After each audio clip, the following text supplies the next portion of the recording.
Halo, Assalamualaikum warahmatullahi wabarakatuh. Terima kasih untuk yang sudah datang ke channel aku. Kalau belum subscribe, tolong jangan lupa di subscribe, kemudian bunyikan lonceng, dan jangan lupa kasih like serta komentar biar aku makin semangat ya. Terjerat cinta om-om. Sinopsis.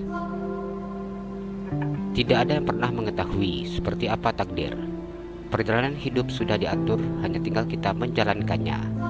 Kalimat itulah yang selalu diucapkan oleh gadis yang bernama Alisa Mahera yang berusia 18 tahun, yang harus berjuang membiayai kehidupan keluarganya serta pengobatan ibunya yang sedang sakit. Bila tubuh ini bisa dibelah, aku ingin belahnya menjadi 3 bagian. Aku akan membagi 1 bagian untuk sekolah, 1 bagian lagi untuk mengurus ibu, dan 1 bagian lagi untuk pekerjaan, ucap gadis yang berusia 18 tahun yang duduk di bangku kelas 12 SMA tersebut. Ketika ia merasakan tubuhnya yang begitu amat lelah, ia bukannya lelah bekerja namun juga lelah berpikir. Seperti apa kelanjutan kisah gadis tersebut? Mampukah ia mencapai cita-citanya di saat kondisi yang sulit seperti ini? Apa yang akan terjadi padanya ketika ia bertemu dengan pria tampan yang berstatus lajang berusia 34 tahun yang bernama Atar Aditya? Terjerat cinta om-om. Episode 1. Nggak bisa jagain mama. Assalamualaikum ma, ucap Alisa yang masuk ke dalam kamar. Waalaikumsalam, jawab Nurjanah yang tersenyum. Ma, kenapa makan siangnya nggak dimakan sih? Tanya Alisa saat melihat nasi yang disediakannya sebelum berangkat ke sekolah masih utuh di atas meja kecil yang berada di samping tempat tidur. Mama, makannya nanti saja, ucap Nurjanah. Isa suapin ya ma. Alisa mengambil nasi yang diletakkannya di atas meja kecil yang sudah disediakannya telur mata sapi dan juga sayur bayam. Nur menganggukkan kepalanya. Ia makan nasi yang disuapkan putrinya ke dalam mulutnya. Isa, apa sudah makan? Tanya Nur saat mengunyah nasi yang ada di dalam mulutnya. Alisa menganggukkan kepalanya. Sudah ma, jawabnya yang tidak jujur sambil tersenyum lebar. Maafin Isa yang gak bisa jagain mama. Isa sibuk sekolah, Alisa berkata sambil mencium tangan mamanya. Gadis itu masih duduk di kelas 12 SMA. Nggak apa-apa, jawab Nur. Nurjanah meneteskan air matanya. Seharusnya Isa nggak perlu repot-repot mengurus mama seperti ini. Sepulang sekolah Isa nggak memiliki waktu untuk beristirahat. Bila mama tidak sakit, mama bisa mengerjakan semuanya, kata Nurjanah yang mengusap air matanya. Alisa tersenyum memandang mamanya. Ia menghapus air mata yang membasahi pipi wanita yang saat ini berwajah sangat pucat. Mama gak usah sedih, Isa tidak ada apa-apanya kok, ucap Alisa sambil tersenyum.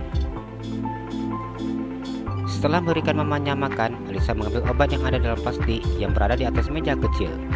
Ia membuka bungkus obat itu satu persatu dan memberikannya ke tangan mamanya. Alisa memegang air putih di tangannya. Nur meminum obat itu satu persatu hingga obat itu habis. Ma, Isa mau siap-siap pergi kerja dulu ya ma, ucap Alisa.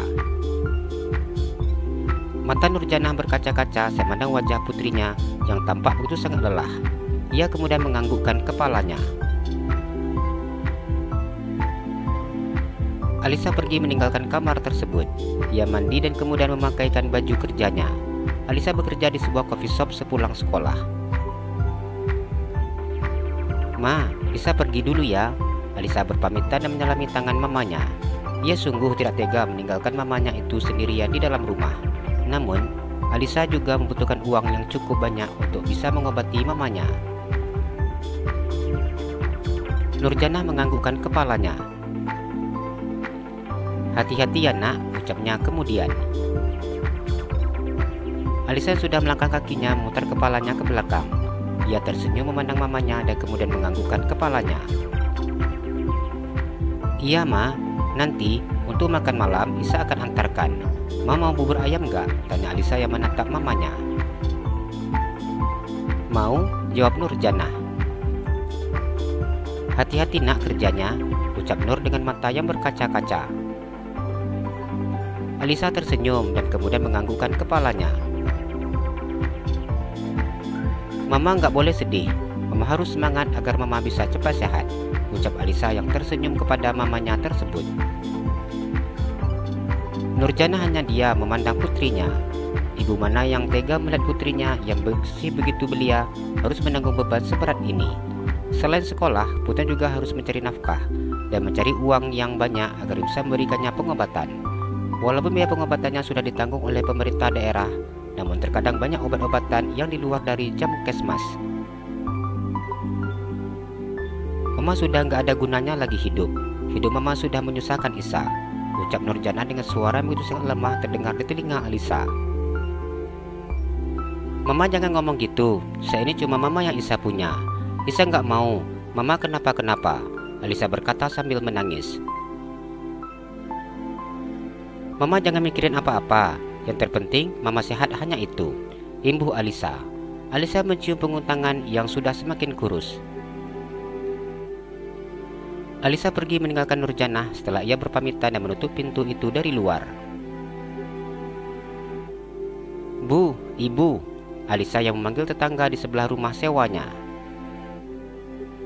Iya Alisa, seorang wanita parubaya yang ada di sebelah rumah tersebut, yang bernama Aminah. Bu, Isa mau pergi kerja. Isa minta tolong lihatin Mama ya Bu. Bila ada apa-apa hubungi Isa, Alisa berkata kepada Ibu Aminah. Alisa meminta bantuan kepada tetangga sebelah rumahnya itu. Hanya kepada Ibu Aminah ia bisa meminta bantuan seperti ini. Aminah menganggukkan kepalanya. Iya, setiap hari kalau Alisa nggak ada di rumah, Ibu selalu kok Ibu ngecek kondisi Mama Alisa. Alisa nggak usah sedih, nggak usah terlalu dipikirin. Nanti juga kalau Ibu sudah masak, Ibu akan bantu ngasih makan, ucap Ibu Aminah yang sangat baik dengan Alisa dan juga mamanya. Alisa menangis meluk wanita parubaya itu. Terima kasih ya Bu, ucap Alisa yang tidak tahu bagaimana cara membalas budi wanita tersebut. Iya nak, kamu hati-hati ya kerjanya, ucap Aminah. Iya Bu, ucap Alisa yang menganggukkan kepalanya. Setelah berpamitan, gadis remaja itu kemudian pergi mengendarai motor metik yang dimilikinya. Motor metik itu melaju mengarah ke coffee shop tempat ia bekerja. Alisa semakin melajukan motornya dengan kecepatan yang cukup tinggi, mengingat dirinya sudah hampir terlambat untuk sampai ke tempat kerjanya tersebut. Alisa berhentikan motornya ketika ia sudah sampai di halaman parkir coffee shop tempat ia bekerja. Ia mengisi buku absen dan mengambil ID pengenal yang wajib dipakai karyawan coffee shop sebelum mulai bekerja. Di sini, Alisa bekerja sebagai petugas kebersihan. Ia yang hanya lulusan SMP saat mengambil pekerjaan itu, membuat pemilik coffee shop itu memintanya untuk menjadi petugas kebersihan. Ia bekerja menyapu, mengepel, membersihkan kloset, dan mencuci piring-piring dan gelas. Alisa masuk ke dalam toilet seperti jadwal biasanya. Ia langsung bersihkan seluruh toilet yang ada di coffee shop itu. Alisa akan bersihkan toilet wanita dan juga pria. Setelah selesai membersihkan toilet, ia membersihkan seluruh ruangan yang ada di coffee shop tersebut. Alisa mulai membersihkan lantai, menyapu, mengepel, mengelap meja, kemudian membersihkan seluruh ruangan yang ada di coffee shop tersebut. Setelah pekerjaan selesai, ia baru makan ketika jam 5 sore. Gadis itu menyampaikan diri membawa bekal sendiri dari rumahnya. Dia hanya membuat telur mata sapi. Alisa, di depan sudah rame, ucap Laura ketika ia melihat Alisa yang duduk di kursi belakang. Iya mbak, saya akan langsung ke depan, ucap Alisa minum air mineral di dalam gelas bening. Ia meneguk air mineral itu hingga habis. Alisa mengelak meja sudah ditinggalkan oleh pelanggan. Ia kemudian mengangkat gelas-gelas yang sudah kosong tersebut dan membawanya ke belakang, mengambil piring-piring kotor dan kemudian mencucinya. Setelah selesai mengerjakan tugas-tugasnya, Alisa akan selalu memanfaatkan kondisi sepi seperti ini untuk beristirahat sejenak. Alisa meletakkan tangannya ke atas meja dan menjadikannya tangan itu sebagai bantal. Alisa sangat lelah dan ingin mengistirahatkan sedikit tubuhnya agar memiliki tenaga untuk melanjutkan pekerjaannya nanti malam. Hei, bangun. Lo di sini digaji bukan untuk tidur. Kalau mau tidur di rumah sono. Di sini lo untuk kerja, ucap Laura menepuk meja itu dengan sangat keras. Alisa mengangkat kepalanya. Ia mengusap wajahnya dan juga mengucek matanya yang berair. Mbak Laura, maaf, aku ketiduran, ucap Alisa yang langsung berdiri. Tuh, piring kotor sudah banyak, ucap Laura kemudian pergi meninggalkan Alisa setelah ia memerintah. Iya mbak, maaf, saya akan langsung mencucinya, ucap Alisa tidak dihiraukan Laura. Alisa berjalan menuju wastafel, tempat cuci piring. Ia mencuci piring yang sudah mulai menumpuk. Setelah mencuci piring, Alisa mengepel piring-piring dan juga gelas-gelas tersebut. Alisa kemudian mengantarkannya ke depan. Hari ini ia merasa cukup lelah di saat begitu banyak pengunjung yang masuk ke dalam coffee shop tersebut. Alisa tidak ada henti-hentinya mondar-mandir dari depan ke belakang, dari belakang ke depan, untuk mengambil piring-piring yang sudah kotor dan kemudian mencucinya. Saat ini sudah menunjukkan jam 9 malam. Alisa masih belum bisa mencuri waktu untuk mengantarkan bubur ayam pesanan ibunya. Alisa mencuci piring yang sudah cukup banyak.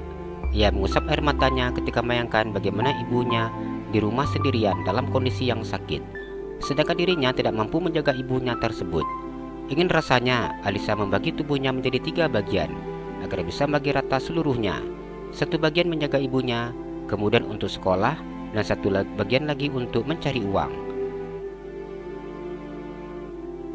Kerja jangan melamun, nanti pecah, ucap Zaki yang meletakkan piring kotor dari depan. Alisa tersenyum memandang pria itu. Iya bang, jawabnya. Mikirin apa? Tanya Zaki yang berdiri membantunya membilas piring. Mikirin mama, mama sedang sakit. Di rumah mama hanya sendiri. Alisa mengusap air matanya dengan bahunya. Zaki sangat kasihan melihatnya. Di usianya yang masih begitu sangat muda, Alisa harus bersekolah dan kemudian mencari uang tanpa mengenal pagi dan juga malam. Kamu sabar ya, abang doain supaya mama kamu cepat sehat, ucap Zaki. Alisa berusaha untuk tersenyum. Ia menganggukkan kepalanya.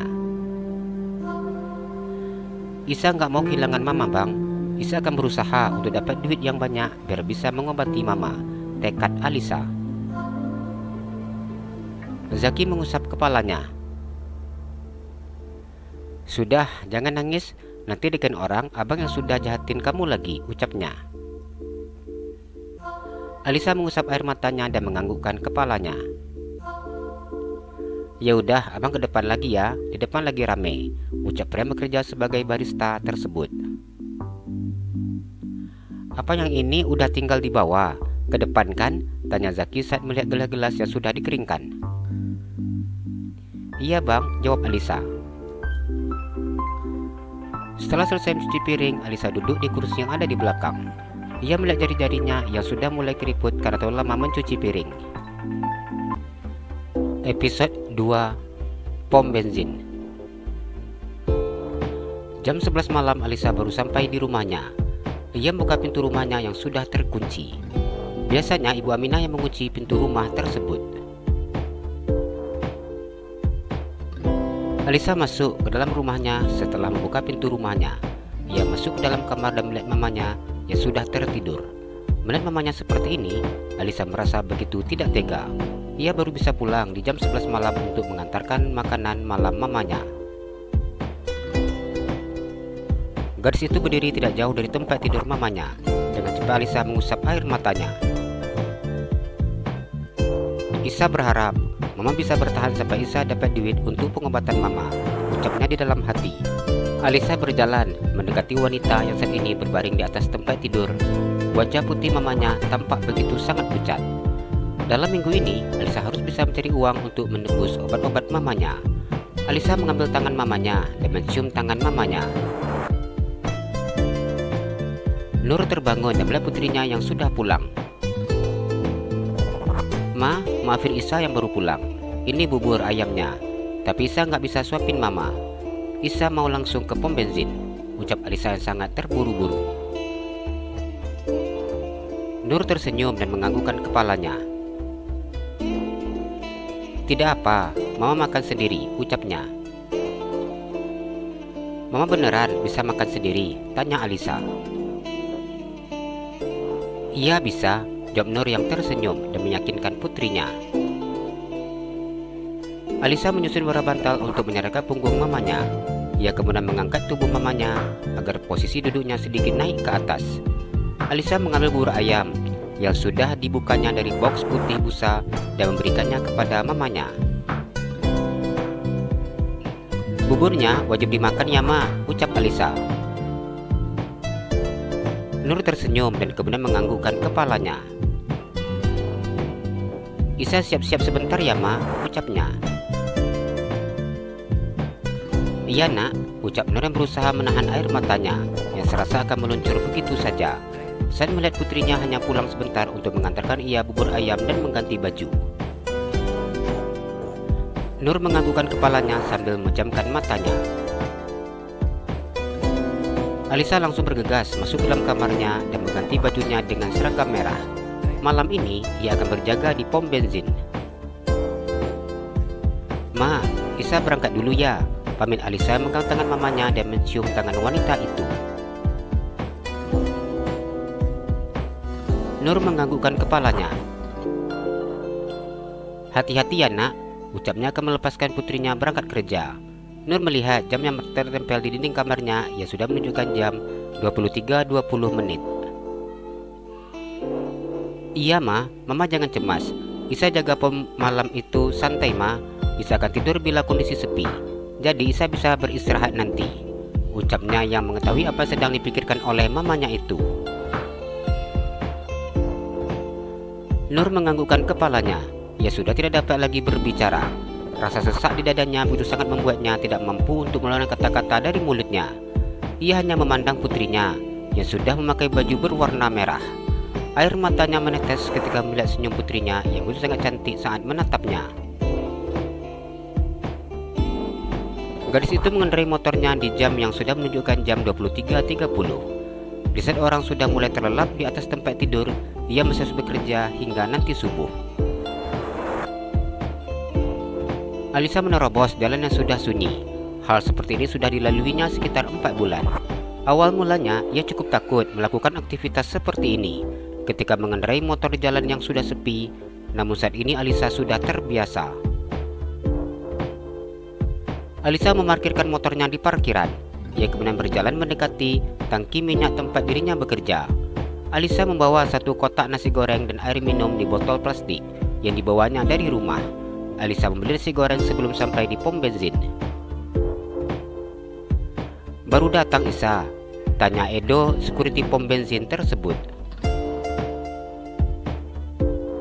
Iya bang, Bang Edo sudah makan belum? Ucap Alisa yang menunjukkan nasi goreng yang sedang dibawanya. Alisa mencacarkan pantatnya di atas kursi plastik berwarna merah. Edo tersenyum dan menganggukkan kepalanya. Sudah tadi, jawabnya. Kalau gitu Isa makan dulu ya bang, mumpung lagi sepi, ucap Alisa sambil tersenyum. Iya, makan yang banyak biar gemuk, kata Edo kemudian meninggalkannya. Pria bertubuh tinggi sedikit gemuk itu berkeliling-keliling di areal pom bensin sambil berjaga-jaga.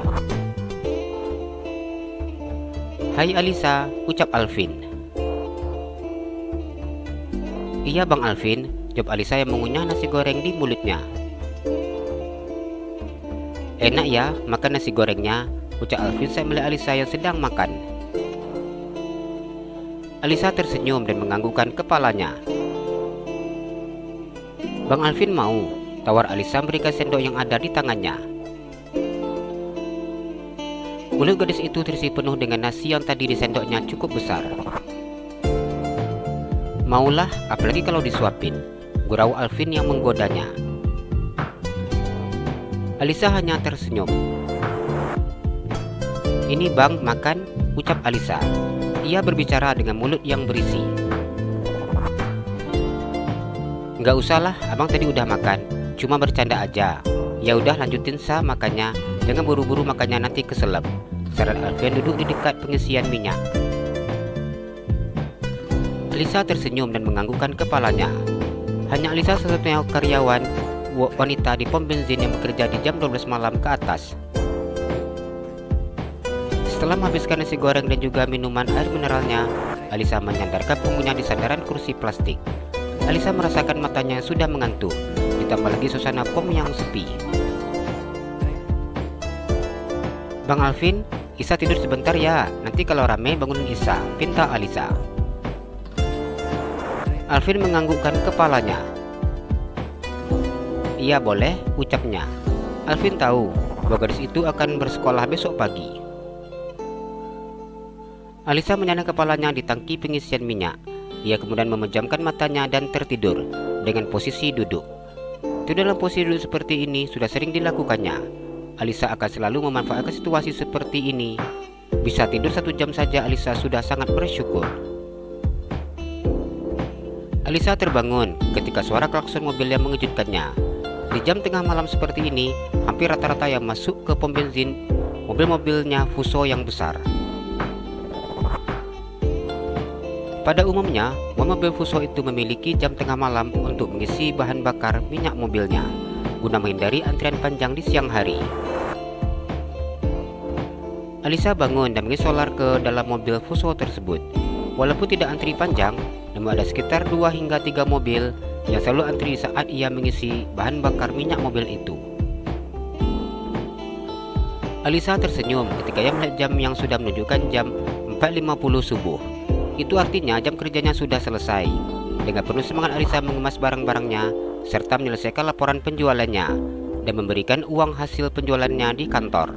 Ia kemudian bersiap-siap untuk pulang. Bang Alvin, Isa mau pulang dulu ya, ucap Alisa ketika sudah menyelesaikan pekerjaannya. Alvin menganggukkan kepalanya. Hati-hati ya pulangnya, ucapnya yang melambaikan tangannya. Iya Bang Alvin, sip, ucap Alisa yang berjalan menuju parkiran. Bang Edo, Isa pulang dulu, ucap Alisa ketika melihat pria bertubuh tinggi itu baru keluar dari kamar mandi. Pria itu menganggukkan kepalanya. Hati-hati Sa, ucap Edo yang melambaikan tangannya. Iya Bang Edo, ucap Alisa sudah menjalankan motornya. Episode 3. Sudah terbiasa. Mama sudah bangun, Alisa berkata ketika masuk ke dalam kamar mamanya. Iya nak, jawab Nur. Ma, Isa ganti baju sebentar ya, Alisa tersenyum dan mencium tangan mamanya. Seperti apapun lelah tubuhnya, Alisa akan tetap melihatkan kepada ibunya bahwa dirinya baik-baik saja, meskipun raut wajah penuh dengan kelelahan tidak bisa disembunyikannya. Iya nak, jawab Nur. Nur memandang wajah lelah putrinya yang baru pulang dari tempat kerjanya. Nur hanya diam, duduk di atas tempat tidur. Hari demi hari akan dilaluinya seperti ini. Nur tersenyum ketika melihat putrinya yang sudah masuk ke dalam kamarnya. Kita mandinya pagi-pagi, enggak apa-apa ya Ma, Alisa buka baju yang dipakai oleh mamanya. Air matanya serasa ingin menetes saat melihat tubuh kurus wanita yang telah melahirkannya serta membesarkannya itu. Saat ini, mamanya hidup bergantung dengan obat. Ma, enggak apa ya mandinya kepagian, ucap Alisa. Ia menutup bagian tubuh mamanya dengan handuk setelah melepaskan pakaiannya. Nur tersenyum dan menganggukkan kepalanya. Iya, enggak apa, sudah biasa mandinya jam segini, ucapnya. Sebentar ya Ma, Isa ambil air hangat dulu. Alisa yang pergi meninggalkan kamar mamanya. Nur menganggukkan kepalanya. Alisa mengambil baskom berisi air hangat dan memasukkan air yang tadi direbusnya ke dalam baskom. Alisa mencampur air panas itu dengan air dari keran kamar mandi. Ia mengangkat baskom yang ukurannya cukup besar itu ke kamar mamanya. Alisa juga mengambil sabun, kain handuk kecil untuk perlengkapan mandi mamanya. Alisa tidak berani untuk mengangkat mamanya ke kamar mandi karena Alisa hanya sendiri. Ia tidak mungkin sanggup untuk menggendong mamanya. Alisa juga tidak berani mengambil risiko bila nanti mamanya jatuh. Karena itu ia memutuskan mandikan mamanya di atas tempat tidur. Alisa mengalas tempat tidur itu dengan perlak plastik agar tempat tidur tidak basah. Ia kemudian membuka pampers yang dipakai oleh mamanya tersebut. Ia mulai mengusap tubuh mamanya dengan sangat lembut menggunakan handuk kecil yang sudah diberinya sabun. Ma, doain Isa banyak rezeki ya Ma. Nanti Isa bakal beliin Mama kursi roda biar Mama bisa jalan-jalan ke depan, kata Alisa sambil terus mengusap tubuh mamanya. Ia akan terus bercerita dengan mamanya bila sedang bersihkan mamanya seperti ini. Nur menganggukkan kepalanya. Sekarang gak apa-apa, pakai kursi roda juga gak apa-apa, ucapnya. Isa tahu, Mama pasti bosan di kamar selalu, apalagi Mama sendiri di rumah. Bila ada kursi roda, Mama bisa keluar dari kamar sambil memandang ke depan, ucap Alisa sambil miringkan tubuh mamanya. Alisa kemudian beri sabun bagian punggung tersebut. Bila ada uang, daripada untuk beli kursi roda, lebih baik uangnya dipakai untuk bayar uang komite Isa. Uang komite Isa sudah nunggak, belum lagi uang buku, uang kas, uang kegiatan. Sekarang Isa sudah kelas 12, sebentar lagi akan melakukan terobosan. Nanti beruang terobosan juga. Lagi pula, Ibu Aminah selalu datang ke sini nemenin Mama bila kerjaannya di rumah sudah selesai, ucap Nur menjelaskan panjang lebar kepada putrinya. Setelah Alisa menyabuni tubuh mamanya dengan handuk kecil tersebut, ia kemudian mengambil handuk yang bersih dan membasahi dengan air yang ada di dalam baskom yang sudah disiapkannya. Alisa mulai bersihkan bekas-bekas sabun tersebut. Alisa membersihkan bagian punggung, tangan, bagian kaki, dan seluruh bagian tubuh mamanya. Alisa juga membersihkan wajah, telinga, ketiak, dan leher. Mandikan mamanya seperti mandikan seorang bayi. Ia mengusap kulit mamanya dengan sangat lembut dan berhati-hati. Alisa tidak merasa jijik ataupun geli saat membuang kotoran mamanya yang ada di dalam pampers. Nanti kalau Isa sudah punya duit, Isa akan bawa Mama untuk terapi agar bisa jalan lagi. Hanya saja untuk sekarang Isa belum bisa bawa Mama terapi, ucapnya sambil terus mengusap kulit mamanya dengan handuk basah. Begitu banyak yang ingin dibuat Alisa untuk kesembuhan mamanya. Setelah Alisa yakin bahwa mamanya sudah benar-benar bersih, Alisa kemudian mengeringkan tubuh mamanya dengan handuk. Alisa mengambil kembali perlak tersebut dan menjemurnya. Setiap pagi Alisa akan mengurus mamanya seperti mengurus anak bayi. Alisa memakaikan minyak kayu putih di bagian perut, punggung, dan juga bagian leher. Setelah itu, ia memakaikan pampers serta pakaian dalam dan kemudian memakaikan daster. Alisa juga membedakkan pipi mamanya. Kuku Mama nanti ya Isa potongin kalau Isa lagi enggak buru-buru, ucap Alisa yang tersenyum. Nur tersenyum dan menganggukkan kepalanya. Sejati Nur hanya diam mendengarkan apa yang diucapkan oleh putrinya. Alisa mengangkat kembali ember yang dibawanya tadi ke kamar mandi. Alisa masukkan pampers bekas ke dalam plastik hitam dan kemudian menaruhkannya di dalam tong sampah. Setelah memandikan mamanya, Alisa membersihkan kamarnya. Mama, kalau lagi buang air besar kasih tahu aja. Isa nanti pampersnya Isa ganti, ucap Alisa yang mencium punggung tangan mamanya. Iya, jawab Nur sedikit menganggukkan kepalanya. Kita sarapan dulu ya Ma, ucap Alisa yang tersenyum. Iya, perut Mama sudah minta diisi, jawab Nur yang menyenangkan hati putrinya. Nur tidak ingin putrinya terlambat ke sekolah karena dirinya belum sarapan. Isa ambil sarapannya dulu, ucap Alisa yang sedikit berlari ke dapur mengambilkan sarapan pagi untuk mamanya. Nur tersenyum saat mendengar ucapan putrinya. Alisa duduk di tepi tempat tidur dengan memegang nasi yang berisi sayur bening sawi dan telur dadar. Kita sarapan, ucap Alisa yang menyuapi mamanya. Nur tersenyum saat putrinya menyuapi nasi ke dalam mulutnya. Nur makan dengan sangat cepat tanpa ada berbicara. Alhamdulillah habis. Sekarang Mama minum obat ya, ucap Alisa setelah memberi mamanya sarapan. Iya, ucap Nur yang kemudian mengambil obat yang telah dibukakan oleh putrinya dan menelan obat itu satu persatu dengan air putih. Isa mau siap-siap ke sekolah dulu ya, Ma, ucap Alisa ketika melihat sudah jam 6:15 Nur menganggukkan kepalanya. Alisa mencium mamanya tersebut. Mama sudah wangi, ucapnya. Nur hanya tersenyum dan menganggukkan kepalanya. Ia tidak pernah melihat putrinya makan.